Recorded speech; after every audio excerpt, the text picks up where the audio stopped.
Iniciamos, amigos, El Pueblo Cuestiona con la honradora presencia de don Ramón Alburquerque. Yo creo que todo el dominicano, todos los dominicanos conocemos a don Ramón Alburquerque, pero no todos conocemos de su capacidad, de todo cuanto él conoce, de todo cuanto él sabe.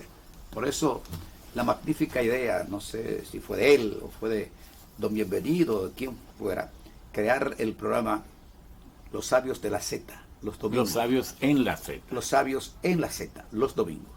Yo lo escucho porque son tantas las cosas que se dicen allí que el pueblo o el mundo ignora, que uno tiene que decir, en vez de Los Sabios en la Z, debe llamarse la Universidad de la Z, porque realmente allí se habla de todo, naturalmente con especialistas. Don Ramón, realmente hay dos cosas que han estremecido al mundo. Una va a cumplir 5 meses, es la llamada pandemia, el coronavirus, y otro fue el caso de los Estados Unidos, donde la policía de ese hermano país asesinó a un negro. Realmente yo creo que esto le va a pesar tanto al actual gobierno de los Estados Unidos, que dudamos mucho de que él pueda seguir con sus aspiraciones a la reelección presidencial. Pero háblanos de la pandemia, como usted crea que debe hablar o que le debe orientar al pueblo dominicano. Muchas gracias, don Ercilio, y sobre todo a esas palabras tan generosas, donde hace reconocimientos a nosotros que solo pueden emanar, brotar de la gran amistad que nos une, del gran afecto y cariño que nos tenemos de una manera tan recíproca, porque si yo me pusiera a hablar de usted, tal vez varios programas no fueran suficientes. Los aportes, el sacrificio, la generosidad, la bondad y el esfuerzo tan grande que usted ha hecho para ser una de las personalidades de más relevancia en este país.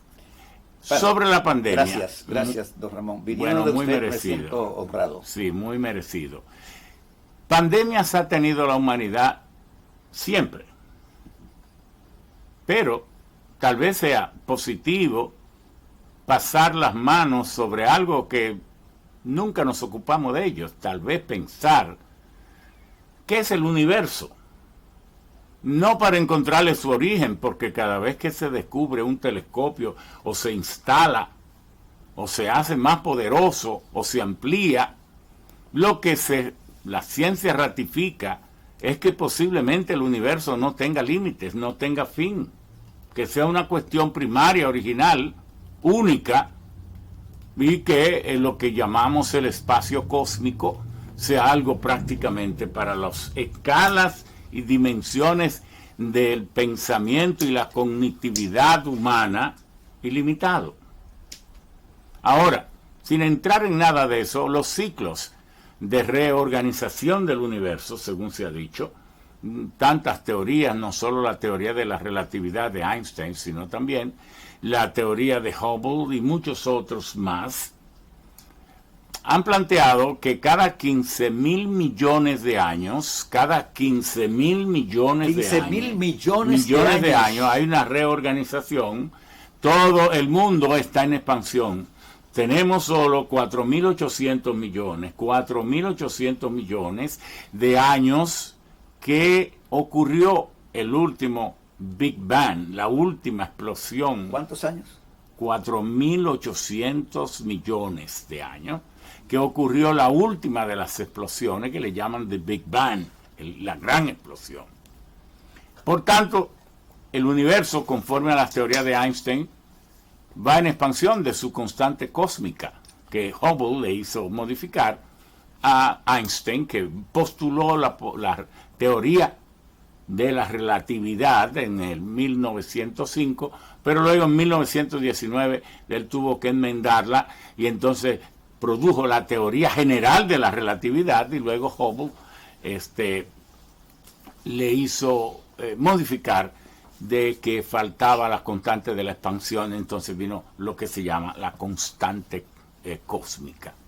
Y así, constante cósmica, y así vino entonces la teoría a completarse. Ahora bien, ¿qué se dice? tiene 4.800 millones de años en que ocurrió el gran estallido, y esa expansión, cuando se cumpla, que tendrá 15.000 millones de años, volverá entonces a contraerse toda la energía, desaparece el espacio y el tiempo como variables y todas se concentran en un punto único. Tal vez sea un inmenso o único agujero negro, y la energía concentrada es tan enorme que vuelve y estalla y vuelve el universo a su inicio o a su fantástico recorrido. No diríamos de tiempo, porque a esa velocidad el tiempo no existe. El tiempo existe para los que nos movemos lento. Por tanto, uno dice, bueno, ¿y cuándo empezó la vida dentro de todo eso? Tenemos que asistir y aceptar que hace más de 3.000 millones de años. 3.000 millones, 3.000 millones de años. Pero empezó microbiana, empezó por microbio, empezó tal vez en los fondos marinos, en diferentes, vino por meteoritos de otros estallidos estelares. Bueno, empezó la vida hace 3.000 y tantos millones. Y entonces así nacieron las bacterias, los hongos, los protozoos y los helmintos. Los virus son otra cosa, porque el virus no es una célula viva, por eso los antibióticos no pueden atacar ni matar los virus, y por eso no hay antibióticos para virus. El virus son moléculas de proteína muy reactivas, muy activas, que se unen a moléculas de ácidos ARN, y entonces conforman un conjunto agresivo que sin estar vivo parece que lo están. Y esto es lo lamentable, que con tan cuerpo científico y tantos científicos tan brillantes que tiene la humanidad, no nos hayamos concentrado en descubrir esos elementos, en vez de andar enviando sondas a Júpiter y a Saturno, para poblar también Marte y tantas cosas, en unos aleteos ilusionistas de difícil concreción, aunque hayamos llegado a la Luna. Entonces la pregunta es, ¿por qué no desentrañamos estas cositas? ¿Por qué un microbio tiene que poner de rodilla al mundo si tenemos tanta ciencia? Y esa es una verdad como un puño que el mundo científico actual o responde o queda de ridículo o queda retado porque no se hace. Pero ha puesto de rodillas las grandes potencias. Pero por los grandes gobernantes del mundo, ¿por qué no dan respuesta a eso? ¿Por qué no hacen que sus científicos trabajen ahí, desentrañen esos misterios que son tan terribles para los seres humanos? Bueno, entonces, si las bacterias y los microbios y los virus son microbios, tienen 3.000 y tantos años. ¿Cuántos años tiene el ser humano? El ser humano data de 10 millones de años, no más. ¿Cuántos millones tienen los virus y microbios? De 3.000 y tantos, 3.500 millones de años. Millones. El ser humano tal vez 10, respetando todas las teorías teológicas y todos los dioses que existan. Cada cultura tiene su dios. Lo que pasa es que los que nacen en una cultura se vuelven intolerantes y hasta pretenden decir el único dios es este, pero usted se pone a buscar las 3.000, 4.000 culturas que hay en el mundo y cada cultura tiene su dios. Hasta el sol fue Dios. Pero es el único que tiene mérito tal vez para hacerlo. Pero bueno, entonces en esta nosotros vivimos en medio del cristianismo, que forma parte de las 3 religiones revelacionistas, porque hay 3 tipos de religiones en el mundo. Están las humanas, las naturistas y las revelacionistas. Las humanas son como, por ejemplo, Siddhartha Gautama Buda, 457 años antes de Cristo, buscaba la iluminación. Él no buscaba a Dios, él buscaba el estado de iluminación plena, cómo controlar todas las energías, la fuerza, la voluntad del ser humano. Y buscaba, eso es lo que busca el budismo, el estado de iluminación. Pero el budismo nunca se ha planteado tener dioses. Buda no es un dios, es una persona, un gran maestro al que se le presenta respeto. Confucio por igual, esas son las llamadas religiones humanas. Jesús, por ejemplo. No, estas son religiones humanas. Entonces las religiones naturistas es como el shintoísmo, el taoísmo. Japón entero es taoísta, shintoísta, admiran la naturaleza en sus fenómenos más admirables y más conmovedores y más extasiantes. El monte Fuji, el brote en primavera de los cerezos, la floración de los cerezos, y con un encantamiento que raya casi en la más pura y salvaje poesía. Entonces, esas son las religiones naturistas. La revelacionista es como el judaísmo, que en Ur, en la antigua Mesopotamia, se dice, dijo Abraham, no se dice, dijo Abraham que Dios se le apareció y que entonces le habló de una tierra prometida y que sé yo, que él volvió a su aldea, se me apareció Dios, me dijo, ¿y cuál Dios?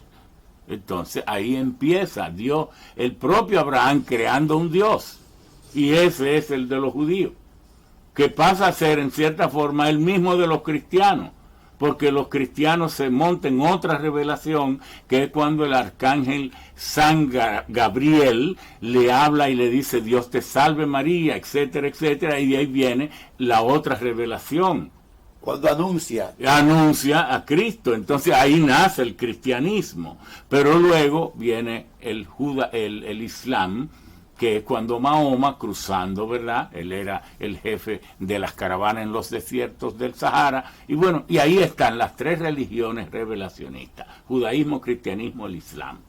Bueno, pero lo que quiero decir es que no importa de todas estas religiones cómo marquen el origen de la especie humana, lo cierto es que la ciencia sí ha comprobado que ha sido producto de una evolución, y que entonces los primates, había una serie dentro de la evolución de animales, mamíferos, cuadrúpedos, y de allí fue evolucionando, y una vez algunos de ellos se hicieron bípedos, y entonces nació el Homo erectus. Pero de eso hace solo 2 millones de años. 2 millones. 2 millones de años. Entonces luego ese Homo erectus es el que tuvo el mérito de haber acumulado suficiente experiencia y conocimiento primarios y fundamentales para entonces descubrir a voluntad y manejar a voluntad, aprender a descubrir a voluntad el uso del fuego, porque él había visto el fuego en los relámpagos, en los truenos, en los rayos, había visto el incendio en los bosques, había visto volcanes, pero no había podido producir el fuego. Entonces ahí cambió todo. Cuando él, el hombre, pudo entonces producir fuego a voluntad. Así luego aprendió a cocer los alimentos. Digerir los alimentos cocidos toma solo una 10ª parte del tiempo que toma digerirlos crudos. Por eso las vacas, los simios, los monos, todos, se pasan las 24 horas recolectando, entonces digiriendo y durmiendo para poder digerir. Y en eso pasan el tiempo y no pueden desarrollar cerebro. Pero cuando ese nuevo Homo erectus descubrió el manejo del fuego, coció los alimentos, los coció, los digirió en 2 horas, 3 horas, y entonces le sobró tiempo para jugar, para pensar, y de ahí es que viene el desarrollo humano, aparte de que pudo ampliar sus actividades, porque hasta que no dominó el fuego, no pudo estar despierto y alerta de noche. Cuando antes de descubrir el fuego, lo que hacía era escondido en piedra, en cavernas, en cuevas, con piedra para que las fieras no se lo comieran. Pero cuando él pudo manejar el fuego, hizo fogata, y las fieras entonces le tomaron miedo. Pero no pudo tampoco, vivía solo en las zonas tropicales, porque si se iba a la zona fría se moría, porque no tenía cómo defenderse del frío extremo. Pero tan pronto él dominó el fuego, entonces se fue a la zona fría, y haciendo fogata se calentaba y pudo habitar toda la zona fría del planeta, que es las 2/3 partes, porque las zonas tropicales cálidas solo son 1/3 parte del planeta. Entonces, por ahí es que andamos, pero vamos ahora al tema de la pandemia. Nos quedamos ahí. Vamos a cumplir con nuestros compromisos comerciales por unos cuantos segundos.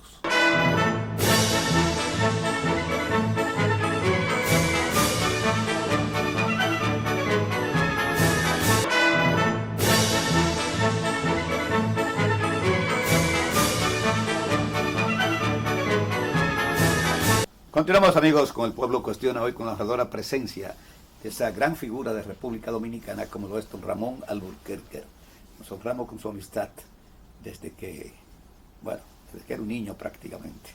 Fui muy amigo de su hermano, Félix, padre del director de la Dirección Nacional de Control de Drogas. Por eso cuando lo vi a él le dije, entonces tú eres mi sobrino. Claro que sí. Por lo mucho yo quería a Félix. Sí. Pandemia, ahora. Bueno, entonces, ¿qué ocurre? ¿Existe o no existe la pandemia? No, claro. El mundo ha tenido muchas pandemias, pero ¿cuál es el marco de esta?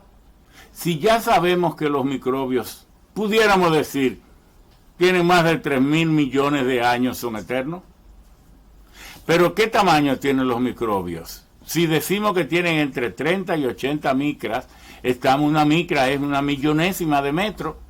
Entonces son unos tamaños tan infinitamente pequeños que pretender aislarse y no tener contacto con ellos es poco menos que una ilusión.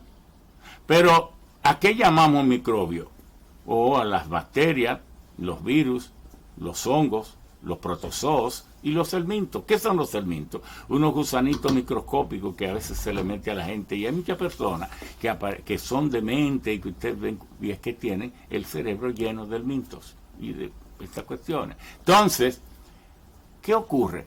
¿Es correcto eso que se hizo cuando se descubrió el COVID-19? O más bien el COVID-19 no, porque el COVID-19 es la enfermedad. Por el año. El microbio, claro, esa sigla, COVID, viene de coronavirus.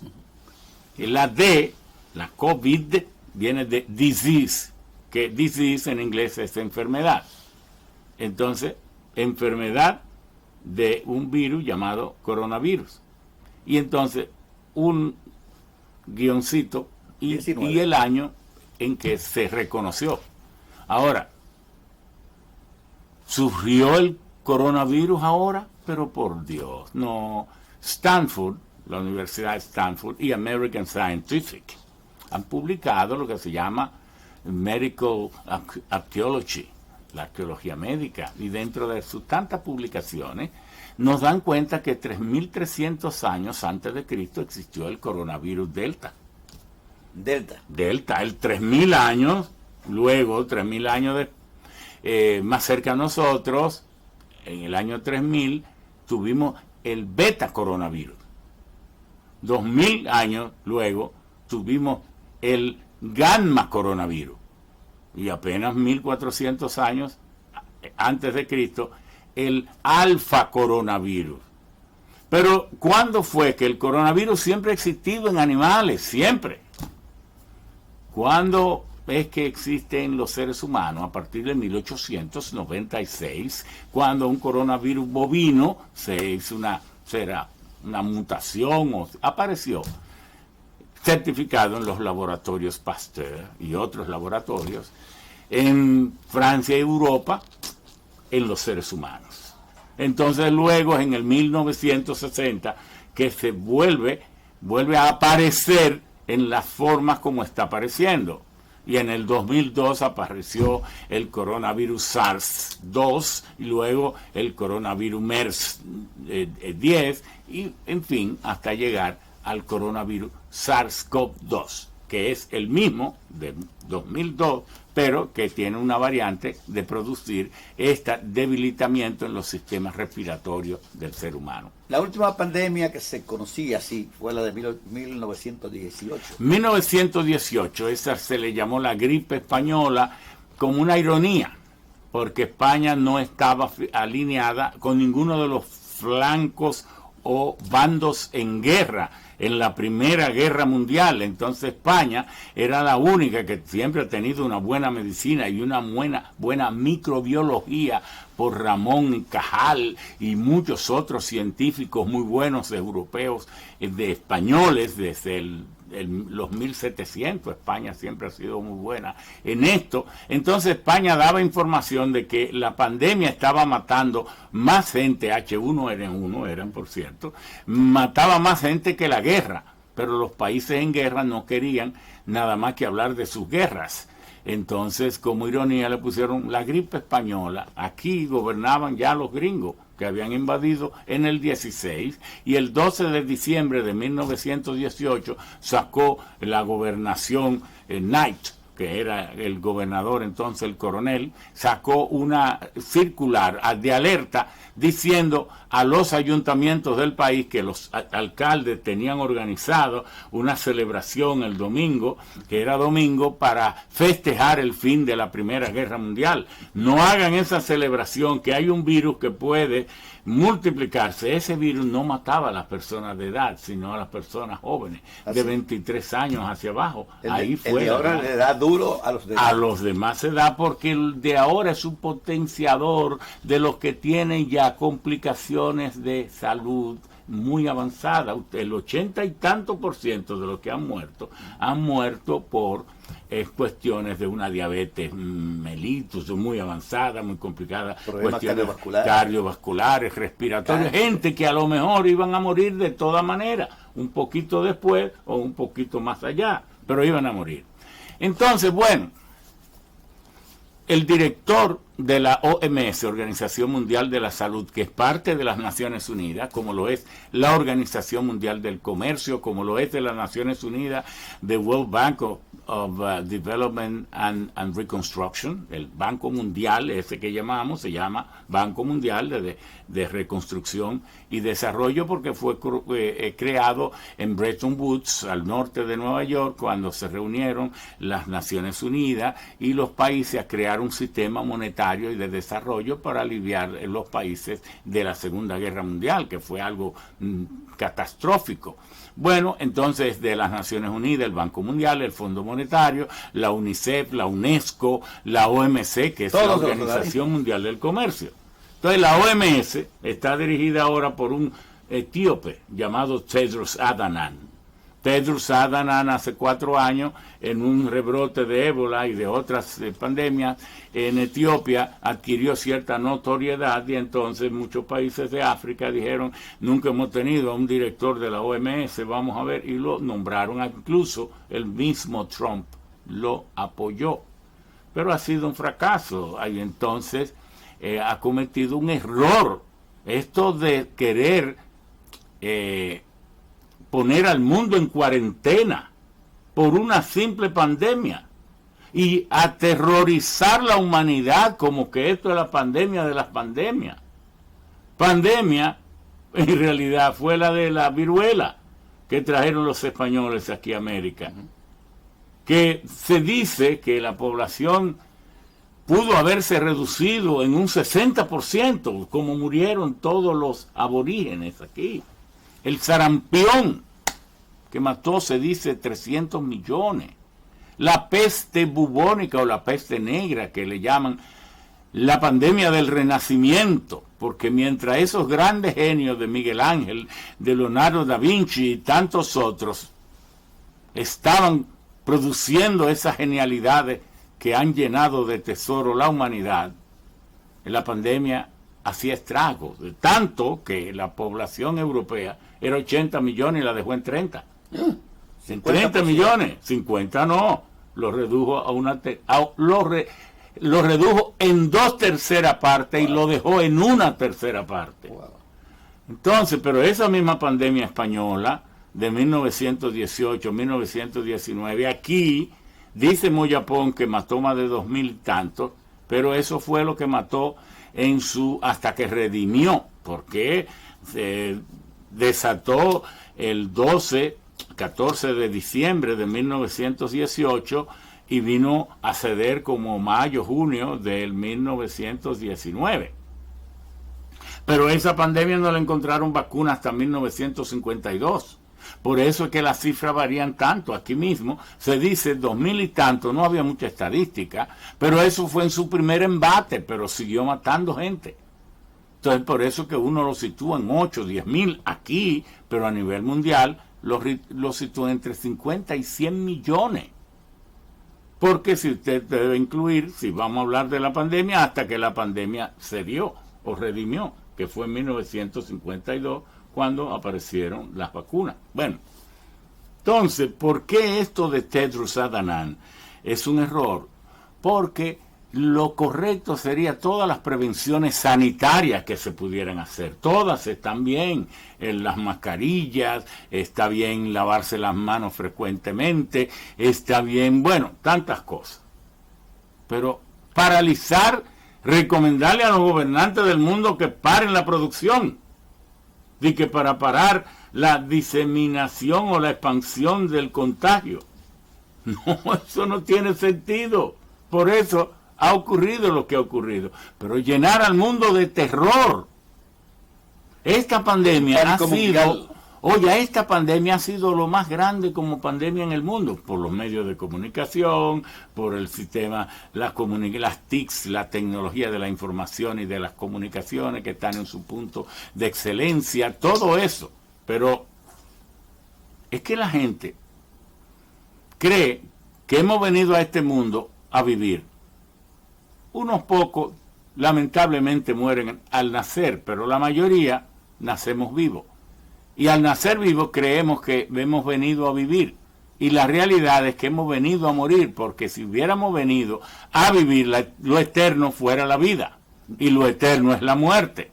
Entonces, es duro escucharlo, pero irremediablemente lo tenemos que escuchar. Y así es, aunque a usted y a mí no nos guste. Por eso, rehuimos escuchar cifras de muertos. A algunos nos da terror ir a los campos santos, los cementerios, excepto México. Los mexicanos van con sus mariachis, con sus mesas, a poner carne, comida, las mismas comidas que le gustaban a sus muertos queridos, y es las mismas canciones, y hacen una fiesta de la vida por la muerte. Qué inteligente es eso, antes que andar despavorido, huyéndole a la muerte cuando es lo único real. Lo único real. Lo único la muerte, real. Entonces, lo que muchas personas no quieren comprender. Y no quieren escuchar. Aquellos que se abrazan a lo material, como que se lo van a llevar. Todo. No se van a llevar absolutamente nada. Bueno, entonces dicen los árabes que lo único que tú dejas es lo que tú has atesorado. Y lo único que te lleva es lo que tú has regalado. Repítame eso que está... Lo único que tú dejas es lo que has atesorado. Y todo lo que te lleva es lo que tú has regalado. Qué hermoso está eso. ¿No? Y profundo. Profundo. Bueno, pero entonces, vamos a ver. Todas las naciones, en sus publicaciones estadísticas, tienen las cifras de nacimiento y de muertes. Usted entra a las estadísticas dominicanas. Aquí nacen 18.5 niños por cada 1.000 habitantes. 18.5 por cada 1.000 habitantes. Pero mueren 6.3 por cada 1.000 habitantes. 6.3. Pero nacen más que los que mueren. Claro, por eso aumenta la población. Claro. Es más complejo de ahí, sí. Porque aumenta la población porque tenemos una inmigración descontrolada y entonces eso se convierte en población, porque población no solo son los ciudadanos. Nosotros tenemos a veces la confusión de que cuando el censo nos dice aquí hay 10.6, aquí entonces aquí hay tanto, bueno, habrá 6.6 millones de dominicanos. Pero, y entonces los indocumentados que no se censaron, porque si no tienen documentos, ¿cómo se van a censar? Y si hay 2 millones, agrégueselo a los 10. Entonces aquí en vez de 10 millones u 11 millones, hay 13 millones. Es así. Entonces, ¿cuántas personas mueren aquí cada año? 75,000. 75,000. Mueren cada año, cada mes, 4.800, casi 4.900 personas. De distintas. De lo que sea, mueren 4.800 y tantas. Cada día 292. Ahí es que cabe el que no quiere morir debió no haber nacido. Exacto. No, pero que cada día mueren 222. Entonces, ¿qué significa eso? Que una pandemia que vengan y nos anuncien, ojalá un solo muerto genera demasiado dolor para que no sea significante. Un solo muerto no me hubiera a mí gustado tener que hablar de él. Pero una pandemia que se anuncia con características tan terroristas, digamos así, y desoladoras, que entonces en 4 meses de que lleguen 530, 540, cuando en un día mueren 222. En un día. Si son 4 meses, son 120. De distintas formas. Pero claro. Entonces, 4 meses es la tercera parte de un año. Entonces, en estos 4 meses han muerto 25,000 personas. Pero la pandemia solo ha matado 530, 540. Entonces, excúseme el término. Y eso es pandemia. Pero en el mundo, todo el mundo, llenando al mundo de terror. El mundo tiene 7.500 millones de habitantes y mueren 7.7 en promedio por cada 1.000. Mueren 57 millones de personas cada año. Mueren 4... De los 7.500 millones. De los 7.500 millones, mueren 57 millones. Y cada mes mueren 4.800.000 y cada día mueren 175.000. ¿Cuántas personas, cuántos niños nacen en el mundo? Solo hay que multiplicar la tasa de crecimiento mundial, que debe ser como de 1.6, 1.7. Entonces eso nos dice que cada año debe como 80 o 90 millones de... Nacen en el mundo. Oiga, ¿cómo? El mundo aumenta en población de 90, 80 millones. Entonces, ese aumento, súmeselo a los que mueren, que son 57, eso nos dicen que deben nacer como 140 millones. Pues la suma al año, claro. Entonces, en Estados Unidos, que hay 335 millones de habitantes, ojalá que no hubiera muerto uno. Pero ¿cuántos mueren cada año por la causa que fuere? 2.9 millones. Pero en Estados Unidos solamente 2.9 millones. Wow. Y al mes, ¿cuántos mueren? Como 270,000 cada mes. Pero al día, 8,000 y pico, casi 9,000. Si han muerto 100,000, 110,000 en 4 meses, usted me está hablando que han muerto 25,000. Pero es que mueren 290,000, que están dentro de esos 290. Y si usted le busca la causa de muerte, el 80-84% han muerto de causas que estaban condenados a muerte ya.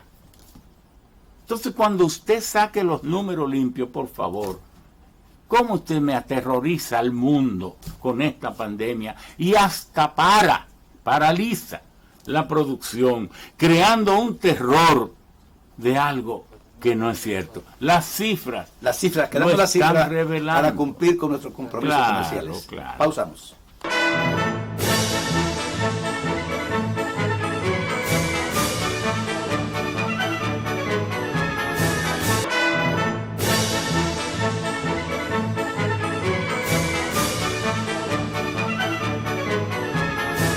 Continuamos, amigos, con El Pueblo Cuestiona, y este entrevistado de hoy, que lo hemos tenido en varias oportunidades, hablando en sentido general de muchas cosas, sobre todo política, economía, pero ahora estamos hablando de algo que le interesa a todo el mundo, la pandemia. Y tanta gente que le ha sacado beneficio a nivel mundial a esta pandemia. Se han hecho ricos. Mucha gente a nivel mundial. Claro, siempre todas las crisis traen, sí, pero nos va a dar muchas lecciones. Por ejemplo, ya le decía en off, antes de empezar esta entrevista, que algo que habrá ganado el pueblo dominicano, casi todos los colegios privados y las universidades de todo tipo no han detenido sus docencias. No. La están haciendo virtual. Mi nieta, cuando yo la llamo, está estudiando en la mañana y en la tarde. Pero eso es una ganancia. Claro. Ya eso nos dio una respuesta. Claro. Ya el pueblo de Santiago Rodríguez, si no tiene una extensión universitaria, de la UAS o de la que sea, Lo que tiene que hacer la UAS es alquilar una simple casa donde quepan 6, 7 oficinas para que vayan los jóvenes a inscribirse, a matricularse, todo esto, y ya se le entrega una tableta o ellos la compran, o una laptop, una computadora o como sea una PC, y desde su casa ya ellos van a recibir toda la docencia, incluso por estos mecanismos que nos ofrecen las TICs tan diversos. Hasta las prácticas se pueden hacer porque los pilotos obtienen un 60% de su entrenamiento virtual y luego salen el 40% al vuelo real, al vuelo en la realidad. Entonces el país podrá convertir todo su territorio y todas las familias dominicanas en estudiantes universitarios. Y qué bien, usted sabe los miles de dominicanos que están inscritos en universidades mexicanas, españolas y la misma UAPA de República Dominicana y otras más, educación a distancia también. Entonces vamos a elevar, una de las enseñanzas de la pandemia es que todo, ya no habrá excusa, todos podemos ser estudiantes universitarios, estudiantes de nivel técnico, todos podemos elevar desde nuestros propios hogares. Y ya las universidades a lo mejor tendrán que bajar sensiblemente la matrícula porque el costo ya no tienen cómo justificar altos costos. Porque van a tener un profesor, van a tener muchas de las clases ya grabadas y el estudiante cuando entre a estudiarla, le van a explicar todas unas materias, unas asignaturas, se la van a explicar ya grabado y los costos se van a desplomar. Pero también ya los informales, que el rompecabezas en todo país para que la seguridad social sea un éxito, es que hay 3 niveles de afiliación: el contributivo subsidiado y el subsidiado. El contributivo subsidiado debería ser aquellas personas que trabajan por cuenta propia, un ventorrillero, un vendedor ambulante, todo esto, pero que no gana lo suficiente y entonces el Estado debe darle un subsidio, pero que además, como no tienen un agente de retención, es decir, un empleador que les retenga el descuento y que haga el aporte por ello, entonces ya con este descubrimiento que hemos hecho, de que en cada teléfono, en cada celular, en cada laptop, en cada tableta, tenemos un medio de comunicación, todos esos trabajadores ambulantes se pueden afiliar y el sistema de la seguridad social puede convenir con ellos que todos los días, si se ganan 800 pesos, 600 pesos, por su mismo teléfono, depositen 100. Ha sido el rompecabezas afiliar a esa gente para darle la seguridad de que al término de su vida productiva tendrán de qué vivir, porque lo gastan todo en el día a día, en el afán diario, y entonces descuidan la reserva para el momento cuando ya no puedan valerse con sus propias fuerzas, y ahí caen en la indigencia. Entonces la seguridad social, que nos tocó a nosotros crearla y concebirla y crearla, 2002. Cuida, claro, no, fue en el 1998 y la publicamos la ley 8797 en el 2001, el 9 de mayo, para honrar la memoria de José Francisco Peña Gómez. Pero la intención de la seguridad social es que cuidar al ser humano desde su concepción hasta mucho después de la muerte. Esa es la idea. Entonces, todo esto lo habremos descubierto con este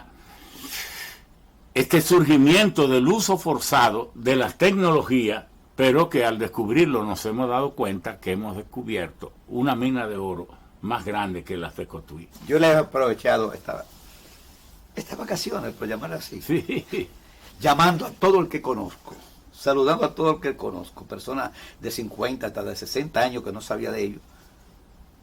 Y así he ido pasando los días. Es decir, me he acercado, claro, a personas que yo realmente le tengo cariño, afecto. El tiempo está por finalizar, pero usted dijo algo el domingo pasado, tengo entendido, habló algo sobre el sol, que a mí me gustaría que usted me explicara eso para los amigos telespectadores del Pueblo Cuestión. Bueno, el sol es nuestra principal fuente de energía, porque cuando... ¿Qué representa el sol? Todo. Para el organismo, digo, para el ser humano viviente. Para el viviente. Digamos, para el espacio cósmico, incluyendo la poca vida que hay en algunos planetas, y hasta ahora solo en la Tierra. ¿Qué es el sol? El sol es la fuente de vida. Primero, el sol está en un sistema galáctico. Nosotros estamos en la Vía Láctea. Entonces, el sistema planetario solar está dentro de la Vía Láctea. Hay trillones y trillones de Vía Láctea. Son organizaciones cósmicas que tienen agujeros negros, sistemas solares, etc. Hay millones de estrellas. Entonces nosotros como planeta estamos adheridos, girando en torno al Sol. Pero el Sol también, allí ocurren unas reacciones térmicas, exotérmicas, que generan energía, porque dos átomos de hidrógeno se convierten en uno de helio en una fusión, y por eso la temperatura de la superficie del Sol está a 6.000 grados centígrados. 6.000 grados centígrados, y entonces el Sol envía a la Tierra lo que la NASA ha llamado, ha calculado, que le llaman constante solar. ¿Cuánta energía recibimos del Sol aquí en la Tierra constantemente? Porque el Sol nos alumbra. Cuando caemos en la noche, no quiere decir que el sol nos abandonó. El sol está alumbrando la otra parte donde hay sol. Justamente ahí quería llegar. Correcto. Porque no son pocos los miles, millones de personas que piensan que el sol gira alrededor de la Tierra. Es la Tierra alrededor del Sol, entonces claro. Es la Tierra que en su movimiento rotacional oculta una parte de ella, pero la otra parte sigue recibiendo Sol. Entonces, la constante de la NASA, la constante solar, es de que recibimos 1.368 watts por metro cuadrado. Esa cantidad de energía, en un solo día, el Sol nos envía suficiente energía que supera toda la electricidad que se produce en el planeta, en todas las plantas de todos los países funcionando al mismo tiempo, en un solo día. Por eso estamos obligados a corregir el error que habíamos cometido. Cuando se descubrió el petróleo en 1859 en Titusville, Pensilvania, 3 años después apareció Nelson Rockefeller. Rockefeller, genial, descompuso el petróleo en derivados. Hizo lo que se llama la refinación del petróleo, pero cuando él empezó, solo buscaba producir queroseno. ¿Por qué? Porque todo el aceite que se usaba en el mundo entero, en los hogares y en las calles, era la grasa de las ballenas, y claro, las ballenas estaban en extinción porque se les cazaba implacablemente. El surgimiento del petróleo y el proceso para obtener queroseno, es el queroseno, gas de lámpara humeadora, entonces salvó las ballenas. Y luego siguió extrayéndose otros tipos de derivados de petróleo. Bueno, ese hallazgo, pero eso provocó que un mundo que venía desarrollándose tecnológicamente en base al hidrógeno, hacia ese camino veníamos para desarrollar una economía basada en el hidrógeno como combustible, no en derivados del petróleo, se cambió por ese hallazgo. Siguió descubriéndose mucho petróleo, un petróleo que era casi gratis porque lo había producido los mismos elementos geológicos vitales de esos cambios y esas transformaciones en la costra terrestre, y eso, en ese subsuelo dormían los millones de años eternos esos combustibles que entonces empezaron a sacarse. Hemos ido contaminando el planeta y hemos dado energía al planeta. Ahora nos hemos dado cuenta que el cambio climático es mucho, no todo, porque la naturaleza misma genera sus cambios climáticos, pero una parte de esos cambios climáticos son tropogénicos. Tropogénico significa provocado por la actividad humana. Claro, estamos quemando todos los días 100 millones de barriles de petróleo. 100 millones de barriles de petróleo estamos quemando. Contaminando. Claro, y quemar una tonelada de petróleo significa producir 2.5 toneladas de CO2, de contaminante. Pero estamos quemando 40.000 millones de toneladas de carbón, 3.000 billones de metros cúbicos de gas natural y 140.000 toneladas desintegrándola de uranio en las plantas nucleares.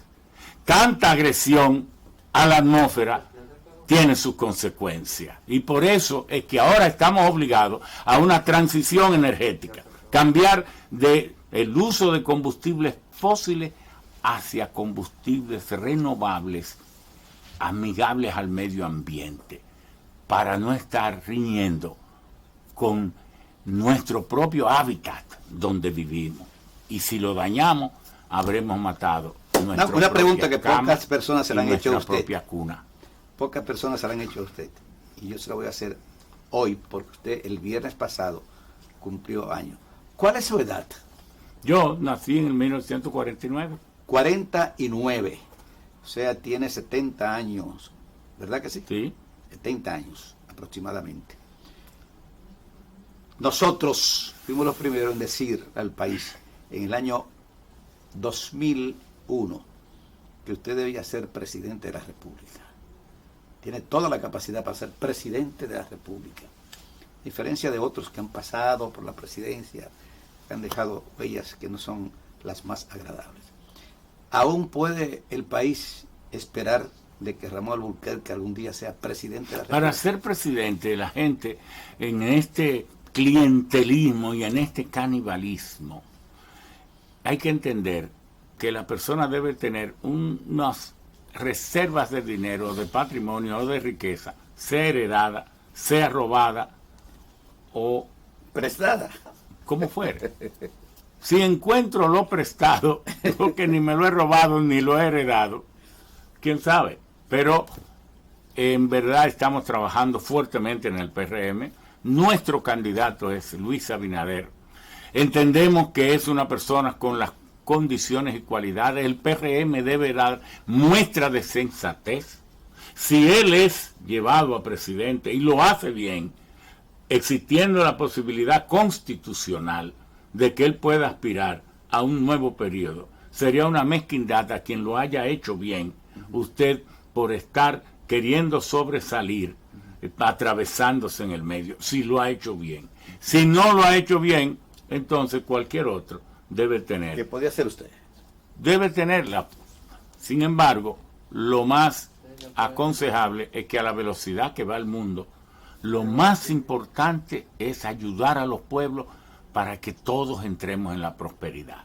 La historia individual. Yo puedo, a veces los hombres más famosos en el mundo no han sido los presidentes. Hemingway nunca fue presidente y a nadie se le olvidará su nombre. Einstein nunca fue presidente y nunca se le olvidará su nombre.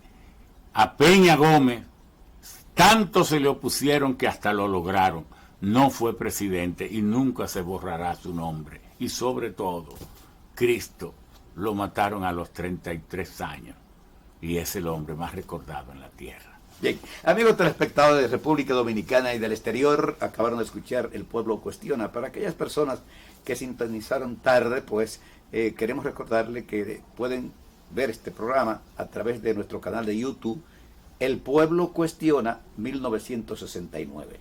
El Pueblo Cuestiona 1969, ahí está esta entrevista, que para mí ha sido histórica por lo educativo que ha sido y además por esas orientaciones que usted hoy justamente ha brindado al mundo a través de nuestro programa El Pueblo Cuestiona, perdón, de su programa El Pueblo Cuestiona. Y además decir una vez más que reitero, en vez de los sabios en la Z, ¿verdad?